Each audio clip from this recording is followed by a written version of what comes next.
Disrupting default is the idea of literally putting up that stop sign and asking ourselves that question, that intentional pause of, is this really what I want? Or am I just doing this because society expects me to, my family expects me to?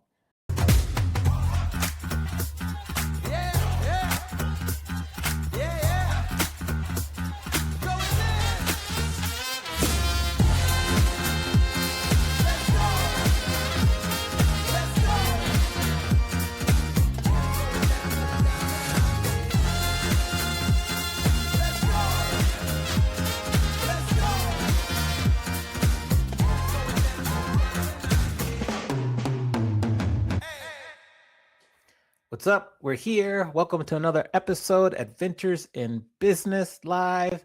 Mandy, how are we doing? Hi, Amani. Happy Monday, Amani. Happy Monday, January 12th. The year is cruising right along. It's cruising right along. Amani, what did you get into this weekend? Let's see here. This weekend, I was at a DJ The Lounge on Saturday. What did I do Friday? We had NSA Las Vegas. We had our first meeting, a new location on Saturday also, so it was busy. Then yesterday, I just kind of chilled a little bit, watched a little football, and got us to today. What about you? Well, it was Scoot's birthday weekend. It was my husband, Scoot's fun. birthday. So he was calling it buddy weekend. And all he wanted was a buddy, and he just wanted a buddy to do yard work, basically. So he's got this whole backyard, and it's Farmer Scoot all the way. And I love it. It's beautiful. That just doesn't interest me. I love looking at it, but like, it doesn't interest me to like plant things and water things and just, I would rather outsource that, quite honestly. So I'm in charge of the inside of the house and like, calling the insurance companies when they screw up a bill. And then like Scoot's in charge of the backyard, basically. Anyways, he wanted a buddy. So I was like, okay, for one whole day, you got me, buddy. I'm your buddy. So yeah, like the palm tree in the front yard had like lost a couple fronds. So I like cut those up, and then I had the leaf blower. I was blowing stuff out of the way, and then I was putting dirt in pots and looking at our backyard right now. There was, we just moved back into the house after the renovation. So the TV had to be hooked back up, and the stereo system had to be hooked back up. So I was getting involved with speaker wire. I was just handing things to the buddy. Yeah. But I was trying to be positive about it the whole time. I'm like, all right, buddy, what's next, buddy? I got you, buddy. Yeah, I was just trying to really. He's probably like, I don't hear that word buddy anymore. Are all the boxes gone? The free box, the boxes that we where you packed up everything, stuff in. We still have some boxes inside the house. Yes. Okay. I think we're just gonna take our time. We're gonna get done what we can when we can, and then one day our house will not have any boxes in it. But I don't foresee that for a couple months. I think because you know how it goes. Like when you moved to Vegas recently, like you're moving in, but you're also purging and you're making decisions of what you're keeping or, whatever. So there's just a lot of working through all of that. So I still have clothes to send to the Goodwill. I still trying to figure out what certain lights do in the house. Like I still don't know. So it's still crazy. So because your place was brand new. Your place was brand new when you moved in. Well, I was the second one in it, but it was built in like 2021. So I got here after 2 years. And when you have a new build, sometimes there's some parts of the construction are a little bit wonky. So like some of the stairs are kind of coming unpeeled. So I got to figure out how to get them back down. Just little things. Yeah, just little things along the way. Yeah. Really quick. Now, you had NSA. Can you tell everybody what NSA is and what exactly you did with NSA this weekend? So NSA stands for National Speakers Association. I'm a member of the Las Vegas chapter. I'm on the board for the Las Vegas chapter. We had a guest speaker, Ernie Harker, who talked to us about AI and some of the crazy things you can do with AI. Ooh. So that was our guest. So we have a dinner the Friday night before the guest speaker, and then he comes and speaks to us like 9 a.m. to 2 p.m. on Saturdays. We had a new location, so we had to get there really early. So it was a lot of logistics, but everything went well. He learned a lot, and it It was good. That's what it What is. what was a takeaway? One AI takeaway that you got? Share it with our crew. Just how easy it is to use a headshot and to have yours like a talking head. That's so I could take your headshot and type into these apps things you're saying, create a video of you saying it, and you've never said it before. Oh, I mean, that's scary, but you could use that as content, like vertical Yes. video You content. could That's absolutely actually use it as a really content. The scary thing is that people can do that, from some nefarious ways too. But so he talked to us about that, different prompts, and he was just really scratching the surface. nefarious. You've used the word nefarious 4 times since I've talked to you this morning. With people doing bad things. So was that on your verbal advantage tape this morning or I don't know what it something? was. I think I heard it and I just like the word, and so it's just sticking so far today. But I next week like will it. be a different word. Well, I like it. I like verbal advantage. A new word a Mhm. week. You're making us Okay. smarter, Marty. Right. One new word That's at a the time. goal. That's Yeah. the goal. Well, Well, somebody else that's going to go make us ahead. smarter, Yes. right? Who else can make us smarter? Yes. So what I'm loving about what's happening with our guests in January is, and this didn't happen. I wish we were smarter than this. I wish this was more strategic, but it just by the luck of the draw. Like every week, we're continuing to build with these amazing guests, these experts that actually help our guests get better on personal and a professional level. And I think um, there's going to be no surprise that when we bring this person to the stage, she is going to do the exact same thing for our guests. So she helps women break free and get unstuck. She's a founder, she's an author of a great book, The Everyday Leader. She's a creator of a really awesome podcast I was just binging on all weekend called Disrupting Default. I want to welcome to the stage Hema Crockett. Yes. Yes. Welcome. We give you a round of applause. You see Hema right there on your screen. So yes. Hello. Hi, All Hema. right. Welcome. Hello. Welcome. Thank you. Well, we're excited to chat with you. Thank you for being here with us. I would love to start off if you could define what burnout means to you. Oh, what's funny about that question is when you say the word, there's a feeling that goes through my body more than just words. But it's the idea of going through the motions of life and feeling completely disconnected from everything you're doing. That's how I define it. It's like you're almost living somebody else's life, looking through, kind of your own eyes, but you just don't feel connected. You don't feel part of it. There's also a lot of random crying involved in my definition of burnout. It's almost like it's a random crying mixed with a little rage. Oh, okay. Now, I if identify you with can that. share, have you ever tell us about a time perhaps when you've experienced burnout and how you were able to get through it? Yeah, it's I'll think about one at one time because there's so many. Yeah. I think we all experience it at different places, and I think there's times that we experience it without realizing we're experiencing it, to be honest. But I've had it from a career perspective where when I was still in corporate before I left to start my own thing. I was noticing values misalignment between the leadership, and there was just a lot of to use your word, Amani, nefarious behavior. Right? Politics. Ding, ding, ding, ding. Love it. There was some questionable behavior. And what I realized was I was so focused on what my definition of success was with that company and in that moment that I was really driving myself crazy being there. I didn't know how I'd get to work in the morning. It was 6 a.m. and I'd be driving back. I would drive home at 8 p.m. I was there all the time. This behavior I kept trying to make excuses for. My husband was deployed at the time. And so I didn't really even have an outlet. It was just continuing to go through the motions, but I felt empty inside. I didn't really feel connected to what I was doing. And I would cry in the shower sometimes, or I'd scream in the car in the parking lot. And then you paste that smile on your face and you walk right in. And I think that was for me one of the first times where I realized there's way more to life than this. And so that was one kind of tangible example, but my God, there's a lot. Okay. I'm gonna go over to you, Mandy, while I kind of calibrate and think about how I want to steer my next questions. I appreciate talking about burnout because I feel like now I have a great system for burnout, but we're always like just a couple steps away from being burnt out, right? Like it's an action. You have to really stay on it. And I think something you talk about a lot that I find very interesting is order of operations. And Amani will joke with me because he knows I like an SOP. I like an order of operation. Like I like that.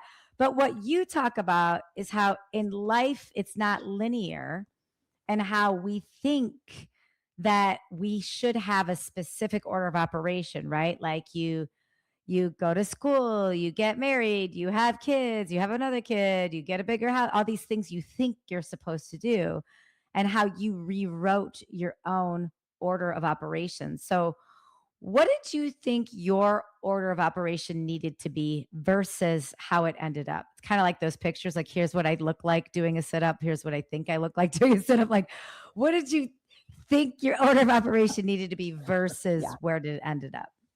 Yeah, so I love this question because I thought of this term life's order of operations based on kind of the same idea of how we go from A to B, B to C, C to D. And we don't think, we just do. We move to that next step. So growing up, what I thought it should be was you go to school, you go to high school, you go to college. I didn't have a gap year. There was no such thing. You don't travel to Europe. You don't find yourself. You find yourself in college. That's what college is for. Mm-hmm. And then after college, you get a job. Again, there's no gap year. There's no finding yourself. There's no traveling. You go straight to work. Then you get your job, you get married, you buy a house, you have children, you retire, and you die. Right? I think it's 8 steps, which is kind of morbid and depressing, and all of the things all wrapped up into one. And it was probably it was 2020, 2021 for me was kind of that, oh my gosh, there's another way to live. And that was because personally, my husband and I were going through IVF at the time. And there was absolutely nothing else going on in the world, right? In 2020, everybody was loving their lives, going out in public. Fine. Yeah, everything was fine. There was so much to do. So based on your age, there's sometimes nothing you can do. You're kind of on your biological timetable in certain instances. So, we decided this is our chance, our time to try and have children. We had decided that in 2019. 2020 was really when the doctor said IVF is your only option. So we go into IVF and we go through 3 rounds of egg retrievals that year. My husband waits in the car for every single one of these because it's COVID. He can't come inside. We take a little break. 2021 rolls around and we do our first transfer. And again, he's waiting in the car. We still have COVID. And I'm sitting in the transfer room. Can we swear here? How do you both feel about swearing? I love it. Amani blushes. For You it? should swear. Yeah. You did tell me to make him blush. So then, I'm here for that too. Go ahead. So 2021 rolls around. I'm in the transfer room. Husband's waiting in the car. And I sat there after the transfer and was like, oh shit, I don't want kids. And I get to the car and I'm like, well, now I have to tell Mike I don't want kids. So I tell him, I said, this is what came up for me. And he looks at me and he's like, oh yeah, me neither. Wow. And I'm like, well, fuck, how did we get to this point that somewhere along the way, not that we were ever really trying, but we weren't not trying. So for 12 years, how did we decide that this was our course of action? Spent all this money, time, ruined, the body, ruined the mental, ruined everything. And we're like, we don't want children. And that for me was that light bulb of life's order of operations needing to break. And that's where it broke for me. Because you don't have to have children to find meaning in your life. You don't have to have kids to lead a fulfilling life. Heck, you don't need to be married or own a home or do any of these things. And so it was that was really the first time where it was like our life's order of operations was so based on conditioning and based on the shoulds. And especially as a female on top of that, all of the, well, what is your purpose in life if it's not to have children type of, things that you would hear. And that was it for me. That is when I decided I am completely rewriting this, and it's going to be on my own terms, not on what society, my family, everybody thinks it should be. Beautiful. So what does your order of operations look like today? Yeah, today it's really, I'm married. I've been married for a couple decades at this point. And it's wherever the open road takes me. I don't have an order of operations. It is whatever is in front. The phrase that has been coming up for me a lot is wide open spaces. Ooh, If that means I turn left today and next week it's turning right, then that's what we do, because it's all just about learning at this point. I've lived all around the world, and for me, that was something that really stayed with me in the experiences that I had. And so, our goal in a couple of years is really to see how can we continue traveling and really living and immersing in these cultures. There's no one way for me to live, and I think that's really the big thing. There's no one way for any of us to live. No one way is right. No one way is wrong. What's up, everybody? It's Almani coming to you. I want to share with you information about my new group coaching program. If you are a 9-to-5 creative, meaning you work a 9 to 5, but you also have some artwork that you want to monetize and get out there, you could be a musician, an author, a painter, whatever. You're a 9-to-5 creative and you want to monetize your artwork, come and talk to me. You can go to amaniexperience.com/call, fill out the form. I'd love to talk to you about some in-person or virtual group coaching. Thank you very much. I'll see you all soon.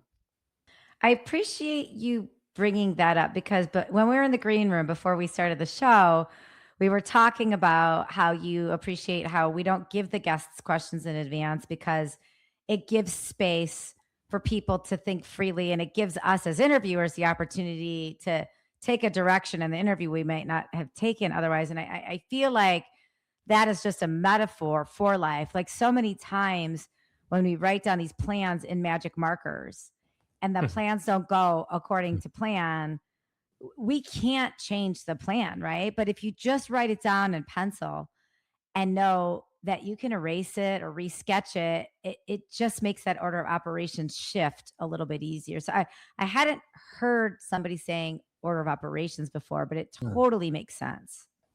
Yeah, I think it's also the idea of meandering, right? I mean, whether it's in pencil or not, it's what do I want the outcome to be? I want a happy, healthy life. What does that look like? For me, that looks different than what it looks like for each of you. And so if that's the plan, then I need to rely on my own intuition and my own kind of sense of energy and what makes me happy to determine which way I go in order to reach that outcome. Forget how I get there. How I get there is how I get there. Yeah. Interesting. So a couple things here. First of all, Chris Porter says hello. He says he actually worked with you at Prometheus. He was in the lab. My gosh, that is going way back. Yes. Small world here. Small world. So he worked with you back in the day. Yes. And then shout out to Molly Wanless Smith, who's tuning in on LinkedIn. So Chris is on Facebook. Molly's on LinkedIn. You mentioned you lived in a lot of places. What are your top 3 places that you've lived in so far? I'm going to give you my top 1 because it is such a difference between the one and the others, to be honest. I lived in Kathmandu, Nepal. Oh. And that has by far been the most life-altering, life-changing place on earth after the first 2 weeks of me acclimating to altitude and being okay living so far away from anything I've ever known. Outside of that, I've lived in Berlin and London as well. But Kathmandu has definitely, it's number 1 for me. Interesting. Can you explain to us kind of how your business model is set up? Because I have questions for you about your coaching specifically. Yeah. So, the coaching that I do, as you mentioned in the introduction, it's really focused mainly on women. I have had some men go through this as well. But it's really around how do we start moving from disengagement or that feeling of being disconnected, whether we're fully in burnout or we find ourselves slowly getting to burnout. How do we go from that to feeling engaged and connected in our lives? And so the process is really around how do we start digging? how do we think about what are those conditioning items that have come up in our lives? What are those limiting beliefs or those unconscious biases? How do we bring them to the surface? Mm. And then really it's asking that question of at what cost, because everything comes with a cost, right? Yeah. Me trying for somewhere on this, span of a decade plus to have children had a cost, whether I Mhm. knew it at the time or not. Me staying in corporate for too long had a cost. And so it's that idea of what is the cost? What does it cost me? And then am I ready to let go of it? Because it's an active process. And there's some things we're ready to move on from, and some things we're not. Yeah. And then we sit in this place in the middle for what I call a change or choice point. And it's uncomfortable for many people because we're stripping away where we came from, but we're not quite building where we're going. And I do that intentionally because we live in such a noisy society that we don't have the opportunity to sit in silence. Mm. So, in this change or choice point, it's about sitting in silence. It's about really letting what comes up come up and deciding you now have a choice. You can either choose to change or you can choose to stay the same. The option is totally yours, but now you're choosing to stay the same. It's no longer coming from a place of unconscious conditioning or anything that you weren't aware of. And then I work with clients one on one to build what next looks like. So it's really one on one coaching. I do have, right around the 3 month mark is really my minimum because it's hard to stop this work. Yeah. And Yeah. to be fair, once you start digging, right? It just comes up because you've gone there, you've allowed your body to go there. So I meet with my clients once a week at a minimum of 3 months. And it really is this idea of let's work where we came from in order to move forward. So it's not just pure coaching. It really straddles this fine line between therapy and coaching. I'm not diagnosing, I'm not doing any of those things, but I want to understand the past in order for us to work through the past so that we don't repeat patterns, we don't repeat cycles, and that you are building a life that you honestly have chosen, not that somebody told you you should. Now, many people would be a little wary or scared about even wanting to work with you. How have you found your clients? What's been the best way for you to find clients and kind of grow your clientele? Yeah, I am never one to force anybody to do anything. And it's usually one of those things that you know when you're ready. So that's how people have actually come across my website or my work. I write for Medium, I have the podcast, I have some of these other things. And I hold events as well. And so it's really been that idea of somebody's already thinking about it. It wasn't new to them. It's kind of been circling or cycling for them. And it's like, here's somebody who speaks the language, who understands. I'm not saying I've never been there. I'm saying I lived it. I burned everything down in order to start over purposely. And the life that I've built with Recalibrate coaching is really what I wish I would have had when I went through this. Got it. Okay. Interesting. And then what has maybe been one of your most favorite success stories from one of your clients where they really had like some extreme and positive breakthroughs?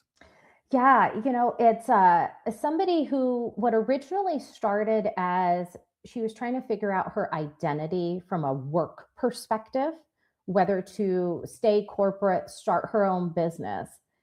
The biggest breakthrough actually came for her relationship with her mother. Mm. Mm. And all the things that she held back from speaking to her mother about or asking questions, her mother who's, in her 80s, and she was always scared to bring things up to her mother, or it was the trip that you stay for 24 to 48 hours and you quickly hit the road. You don't want to stay any longer. I see Mandy's face. Mhm. And so the biggest breakthrough there was really around this idea of we think it's one thing. And she realized how not only her level of burnout, but quite frankly, her level of disengagement seeped through all facets of her life. And that for me was one of those stories where it was like that is exactly what we're talking about, because she allowed herself to go there in places that may have been closed off in years past. Mhm. Okay. Over to you, Mandy. I like this idea of this choose or change. You said choose or change, right? Mhm. and then you said sometimes people choose the same. I think so many times, and I know you talk a lot about this, is like we think we have to constantly be better and improve and this and that.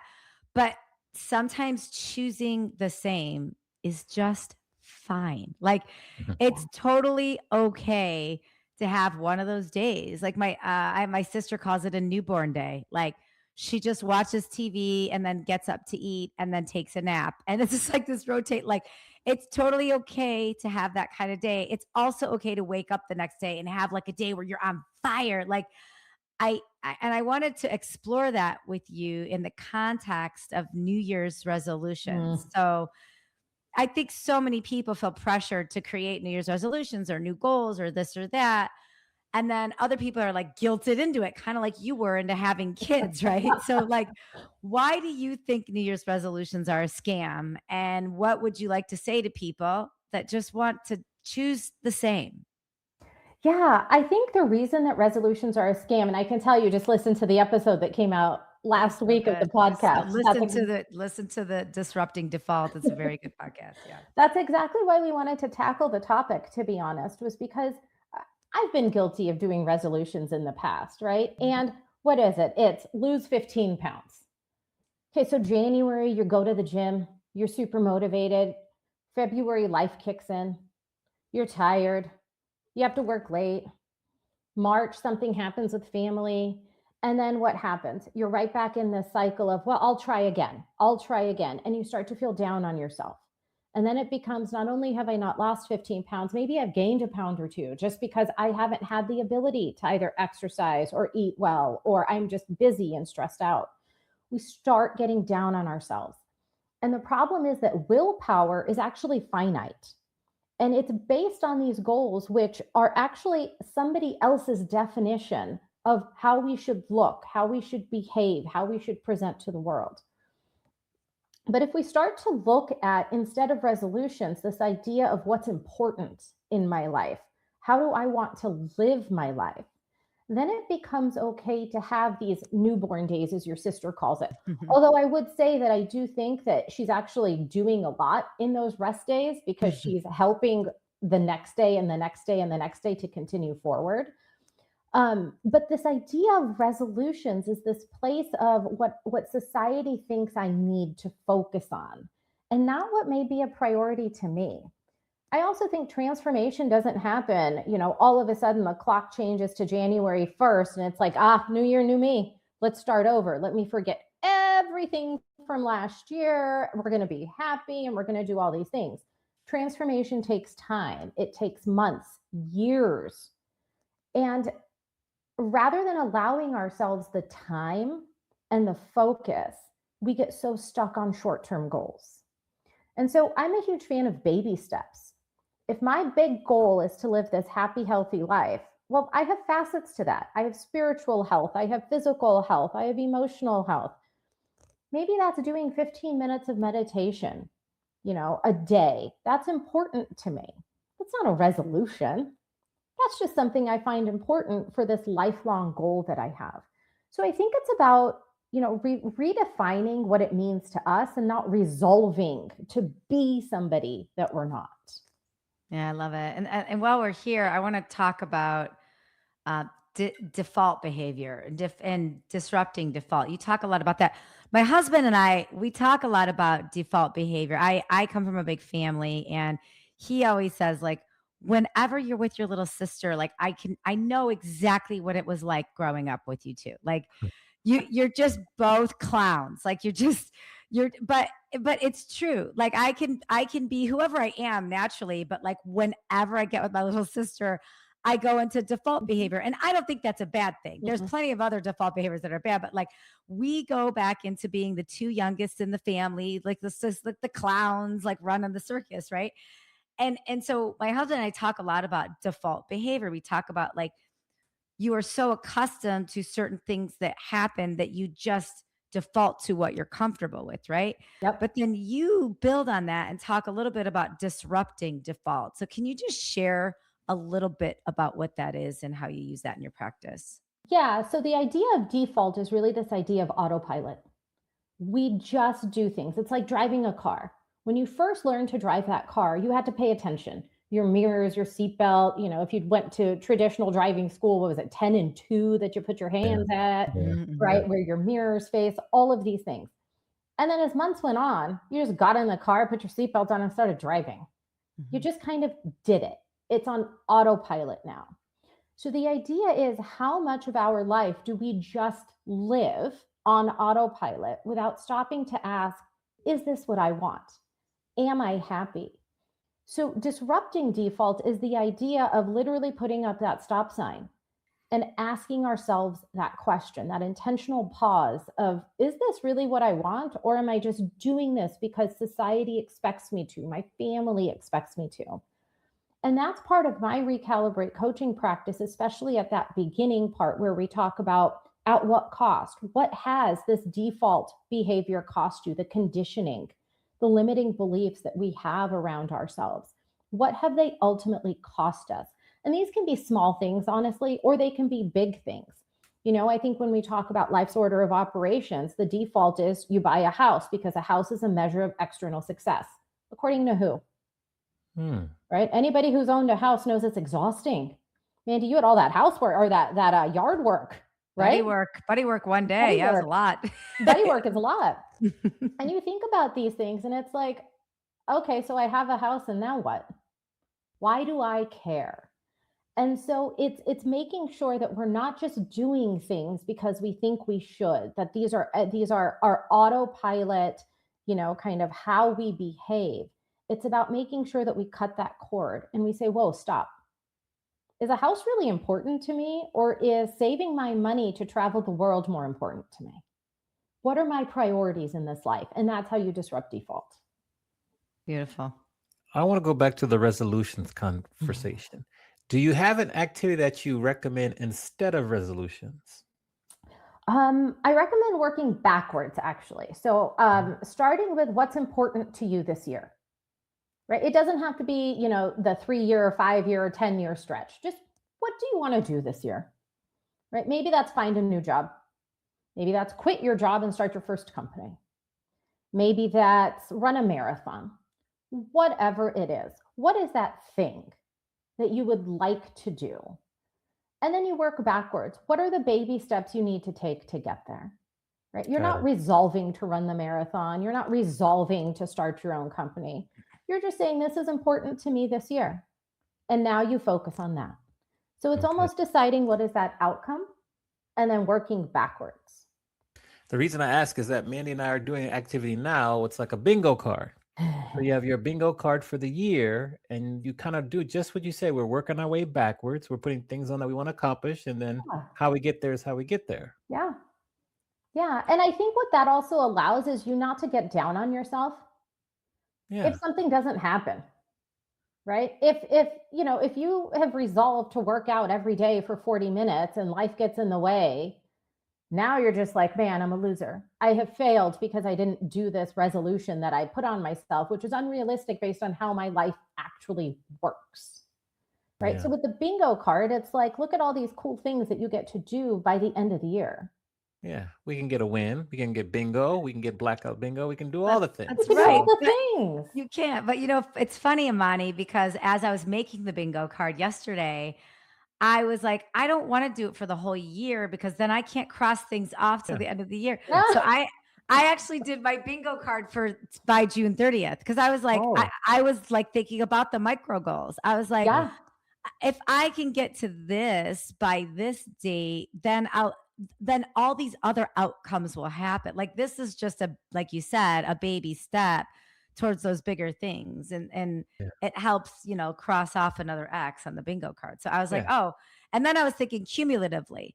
I was like, how you're like, I want to do 365 notes in a year. I want to do one a day. And I'm like, well, if I don't get one a day done, if I get 365 by the end of the year, I'm happy with that, right? Like it's the 12th. If I haven't written 12 notes, that's fine. I can do 3 tomorrow or something like that. Exactly. Kind of thing. So I do like this idea. Well, I always like a micro goal, but I like this idea of the cumulative baby steps to get to the bigger thing. Yeah.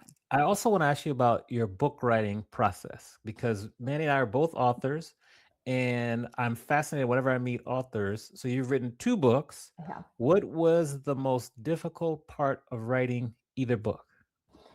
When you have a co-author, making sure that the tone of what you are sharing stays the same, and that you're not kind of splitting chapters, if that makes sense.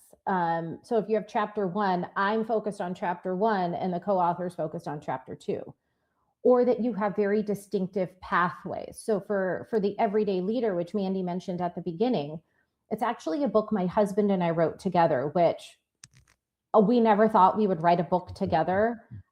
We managed to stay married through the process, which was, thank you. Yeah, no, it was pretty amazing. It was worth celebrating, to be fair. But I learned a lot about him in the process, but we had also our way of doing it. So he always started each chapter and I always ended each chapter. So it was just kind of defining what you're good at and what the point was in order to go into it. So it doesn't come out like, some type of crazy tie-dye machine gone crazy. Did you start it that way? Like when you were like, oh, we're going to write the book, I'm going to do the beginning, you're going to do the end, or did it evolve into that? It evolved into that, but it was really based on what the idea was. So the Everyday Leader is actually based on, I mentioned that my husband was active duty military at the time. So he retired from the Marine Corps in 2018. And at the beginning of the pandemic, we were talking about leadership and just, at that time in corporate, especially, leadership was kind of all over the place. Yeah. People didn't really know what to do. You send people home. They couldn't lead when they were in the office. They're really not going to lead from their home office. And he was talking about how in the Marine Corps, you're taught how to be a leader from day one. So you have 18-year-olds who are taught leadership traits and leadership qualities. And I was like, gosh, I don't even know what that's like. Any corporate environment I was ever in was, you get nominated if you're good in order to go to that next place. And so the book idea came from the 14 Marine Corps leadership principles. And so that's when, as we talked about the book idea, it was really deciding, why don't we start with a story? One of his stories from the military of where either that leadership trait was really good or he did not do well at all and kind of a lesson learned. And then I would tie it into business. So it evolved there, but it had to do with the idea of the book ultimately. Now, in retrospect, when writing the books, is there anything you would do differently based on what you learned along the way? Probably not write one. You said not right. Why do you say that? No, the truth was, I think that I really did enjoy the process of writing. I love writing. What I probably wouldn't have done is written 2 books in 1 year. That was exhausting. Both were released in 2021, one in February, one in August. I would have allowed a little bit more space in between those. And they were published very differently. The first one was traditional. The second one was hybrid. So I learned a lot around the publishing process and who owns copyrights and how much of your own material you can use, depending on which route you go. So that was probably what I would do differently. Stick really with the kind of the hybrid, the self-publishing route so that I own my own material. You're talking to 2 hybrid authors right now, so that's great advice. We live, we learn, though. You have to go, you got to go through it. We've got a lot of friends that have gone through it. We partially went through it. Like you got to live through it. You have to. You can't explain it sometimes unless you go through it. Exactly. Yeah. We've come to the point in the show where it's time to flip the script. Yes. So you get to ask both myself and Mandy any question you like. Nothing is off limits. Who's first, and what question do you have for that person? All right. So Imani, you're first. Okay. You're first. So what advice would you give your 21-year-old self about the difference between building a personal brand and actually being yourself? I would say to 21-year-old Imani, I would say try to be as authentic as possible so that the personal brand you're building is really you, so you can just keep that going for as long as you live. And you want to be the same person both where it's the same person. You want to be the same person as authentic as possible. That's the advice I would give. Did you find that you were 2 different people? Maybe at first, because kind of going back to something you were saying before, you're trying to fit into maybe what other people want you to be. For example, I've loved Mariah Carey for a long time, and I used to try to hide it a little bit back in the day just because, she sings love songs. She's not as hard or whatever. But no, I love her, so I'm quite outspoken about that. That's I just a little love fun this. example. I used to love, to my detriment, romantic comedies. I'm trying to think of the whoever did 16 Candles. Like, I love the John way he would. Hughes. John Yes, Mhm. Hughes. yes, big John Yes. Hughes fan. But that's not really real life. But I still would kind of aspire to get like that. And I used to try to, make jokes of it. But I'm out. That's who I am, and I'm proud of it. So that's what I would say. I love it. And it feels like you show up differently, Yeah. right? When you are authentically your personal brand. Hmm. Yeah. And you It's who you light are. up. Amani, didn't you notice that, Hema? Mm. Honestly, You even the light mention of up. Mariah Carey, and there was Oh, a smile, and there was, Yes. yeah, it was see, real. Mariah, she's right there. She's It right was, there behind me. The So posture change, the whole yeah, thing. yeah. And that right there is how you're supposed to live, right? Amen. Yes, Just exactly. Yes. true to you. Mhm. Aw. I Yeah. love it. What's up, everybody? I want to tell you and encourage you to purchase my book, my award-winning USA Today best-selling book, The Quiet Storm: A Historical and Cultural Analysis of the Power, Passion, and Pain of R&B Groups. If you want to get one copy, you can go to Amazon, look up The Quiet Storm book, Amani, find it there. If you want to order multiple copies, then go to thequietstormbook.com, fill out the form, order the books. I'll send them to you. I love to share with you my love of R&B groups, the history from the 1950s to the mid 2000s, what happened to all the R&B groups, and what's going to happen next. Buy your book now. Thank you very much. See you soon. So, Mandy, the question I have for you is a little bit similar, but really more around kind of the coaching work that you do. Mhm. So, from a sales perspective, how do you coach people to maintain their own identity, especially while excelling in like service oriented roles where it's about other people? I love this question. This is probably one of the number one things I see people doing wrong. Entrepreneurs, and I mean, entrepreneurs are salespeople, whether they like it or know it or not, and salespeople, because people think you're supposed to do certain things or be like certain things. And as soon as people hone their true voice, as soon as they are like, oh, this works and I feel really good doing this, but I haven't read this in a book before, or this is exactly what somebody told me not to do and I'm doing it, but it works. I think that's the thing. I encourage people in my coaching practice, experiment, right? So, like if you're looking at prospecting for new business, it's not just about a cold call. It's about how are you engaging? Are you more comfortable behind the screen? Are you more comfortable at a networking event? Are you more comfortable on a phone call? Are you more comfortable with acts of service? Are you more comfortable delivering something to somebody? Like figure out where you are more comfortable, and all of that outreach, all of that outbound outreach, those are all tools in your toolbox. But figure out the one that you are more comfortable with, and that is probably the one that is going to be more successful. And and I also encourage people within the practice of like, I rhyme, right? Not everybody's going to rhyme. Not everybody, an out of office poem is not going to work for everybody's personal brand. That's fine. Find whatever that is. If you have resting bitch face all the time, if that's you, sorry, Money, I swear.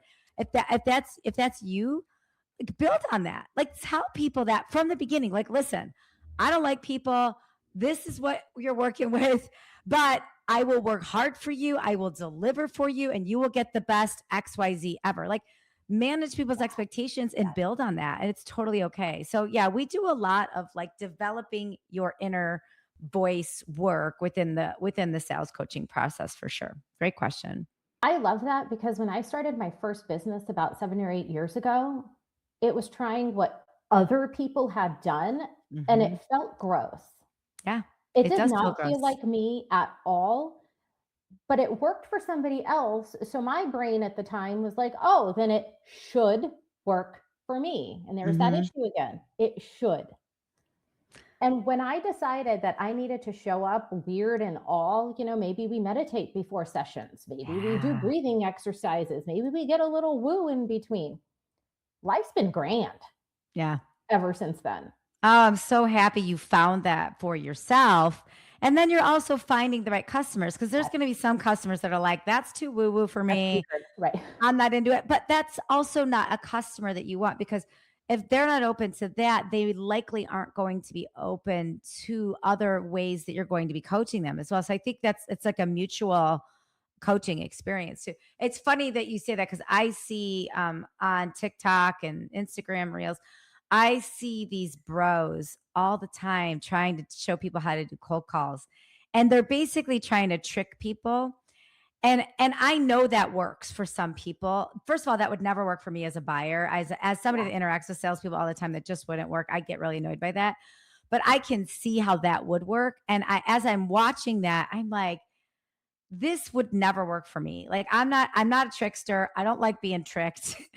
But I can see how this will work for some people. And so I understand when you're saying that. Like there are some things that people say, try this, it's surefire, it'll work. But like if you're not comfortable delivering that, or if you're selling a product that you don't like, everybody's going to feel that, and it will feel gross, like you said. Yeah. I love that you help people find kind of what works best for them. Yeah. That's really amazing. Now, I want to take you back to Tucson. Oof. And I'm going to flip your question that you asked me back to you. So we're walking across the stage in Tucson, University of Arizona.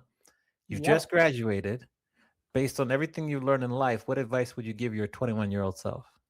First of all, to show up for your college graduation. That was kind of manifest that in reverse. Basic advice. I was so focused on next that I didn't show up. Oh.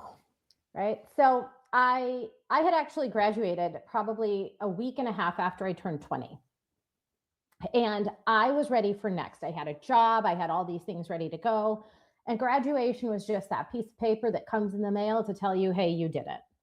But I wanted life, order of operations, school, check, work, next up. And I would tell my 21-year-old self, show up, enjoy that moment, because life changes drastically after that moment. I'm actually right now doing kind of some inner child work as well. And one of the things that came up for me in this process was how, when I was in college, the idea of wide open spaces, the world was available to me. And the older you get, sometimes that view narrows because you just know too much, right? And you kind of absorb too much. And I would have told my 21-year-old self, stay, keep that mentality and never narrow that scope. Why do you think as we get older, our scope narrows? I think for many reasons. I think it's for the same reason why we don't jump off a swing at 50 that we used to do at 12, right? The crash hurts. It takes us a lot longer to recover than it did when we were 8 or 9 years old. And I think now we get too scared. We let our fear take over. And we think about, well, that's not what somebody my age should be doing. That's not what somebody my age or of, my stature or of my title or of my bearing in life should be spending their time doing, rather than just doing it. So I think it's all up here. I don't think it actually is based in reality. Yeah. Like if we were at a poetry reading, I would be giving you finger snaps right here. I mean, I'll take them right now anyway. You can still do it. I'll do it. I'll give you some snaps. Right? Look at that. Over to you, Mandy. Great. I love that answer. Good answer. Yeah. Thank you. I want to talk about getting stuck. I think so many women, I think people in general get stuck. But I just know so many women after a certain time frame, whether it's they've been in a job for a while, a marriage for a while, their kids are a certain age, like people are stuck. And I think more people are stuck than they would admit, and they don't know that they're stuck. So in your practice, when you see somebody stuck, what is one little thing somebody can do to start moving the marble away from being stuck? Yeah, I would say I'm going to give you two things, actually. Both are actually related, just in kind of different ways. One is to pause.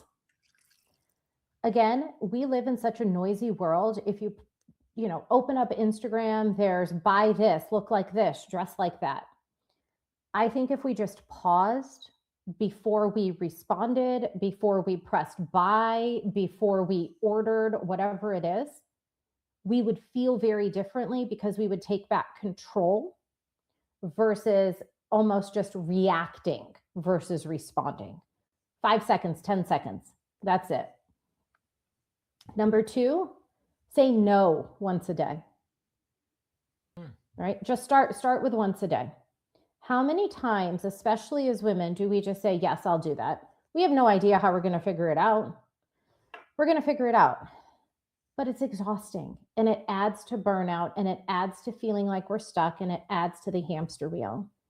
And so if you pause before you react, you have the opportunity to say no. And that starts moving that needle, because now you're in control of the decision versus letting the external environment control the decision for you. I love that. I'm going to pose this question to the group here. What did you say no to today? Well, why don't you answer first while we think? I know, right? What? You're a great What did you say question, no to Angie. today, Go ahead. Mandy? Yes, what did you say no to? Well, it's funny because I literally said no earlier. As you were saying that, I was like, what did I know I've said no at some point today already. I did say no. My husband wanted me. I was in the middle of writing my daily handwritten note. I was putting tape on the envelope, and my husband came in asking me questions about our health insurance. And I was like, can you let me finish what I'm doing? And then I will answer whatever insurance questions I can. It was just a little no thing. But I was so proud of myself in that moment, because normally I'd be like taping the envelope while listening, while answering. And I was like, no, like this is a ritual for me. Like sitting down and writing and addressing and putting the tape on, like that's a ritual that I really enjoy to completion. That like if I would have allowed that question in before I stopped my little process, I probably would have diluted the process for me. So that when you said that, I was like, oh, I'm so proud of myself. I said, no, there's probably more I'll say no to, but okay. Now that was my no for the day. What did everybody else do?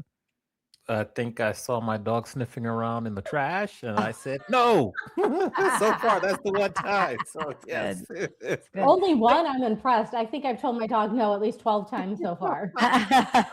No, you can't have another treat. No, you can't go in that room. No, you get off the chair. For Exactly. me, mine is actually a little bit different way of saying no. I usually say no when it comes to accepting help.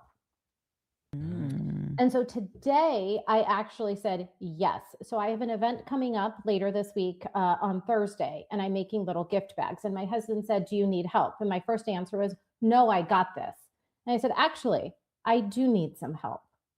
Right. So it was the opposite of what I normally say no to, giving myself permission to pause and say, you know what, I do need some help. The other thing I said no to was trying to cram in a bunch of meetings in the next 2 days in order to feel like I have to do it, and instead pushing some things to next week. So no, I can't fit that in this week. I'm going to put that into next week. It's good. Yeah. And that pause, man, that pause, you hit a pause to say yes, which was actually super helpful. And I'm sure your husband loved helping you too. He has yet to do it, because that's later this evening. I'll need some help. But it's nice, right? Because it also makes you realize you're not alone. Mm-hmm. Yeah. That's Shout awesome. out to Anand Patel, who's joining us. So welcome in. Mandy, you want to bring us home?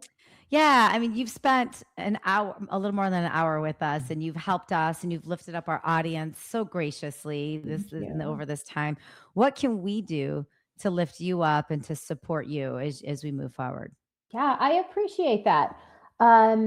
I would say tune into the podcast, which is Disrupting Default. It's on Spotify and Apple Podcasts. We release episodes every other week. You can follow me on LinkedIn or Instagram as well. And if you or somebody you know in your life feels either stuck, on the verge of burning out, just at a crossroads in their life, I am here. And so, using the website, which I think you had mentioned was on the ticker as well, using the website.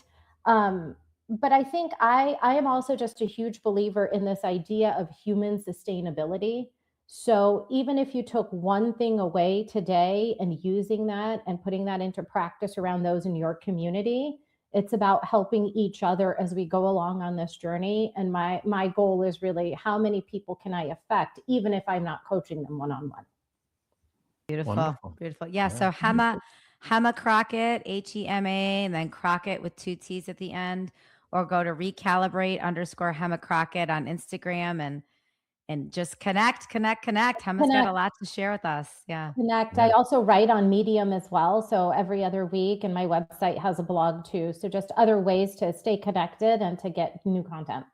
Beautiful. Sounds like well, we'll give you a round of applause. We'll put you back in the green room, but thank you for being an amazing guest. A round of applause for Hema Crockett right here. Thank you both. Giving her snaps. Yeah. Thanks, Hema. Thank you. You're welcome. All right, Mandy, another amazing show. Yeah. Thank you. What and who do we have to look forward to next week? We have Alessandra Wall, second-time guest. Mm-hmm. She's going to talk about executive leadership and continuing to grow, say no, all the good things. Yeah.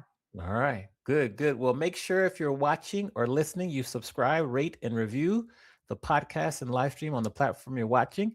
Feel free to subscribe to us on YouTube. Share it with a friend. Thanks again to our guest today, Hema Crockett. And we will see you all next week, 1 p.m. on the West Coast, 4 p.m. on the East Coast. And that'll do it for this show. Bye, everyone. Bye. Thank you. Thank you for tuning in to Adventures in Business. Don't forget to rate and review our podcast on the platform that you're currently listening it on. And don't forget to share it with your friends and anybody that might be as much of the business nerds as Amani and I are. See you next time for another captivating interview.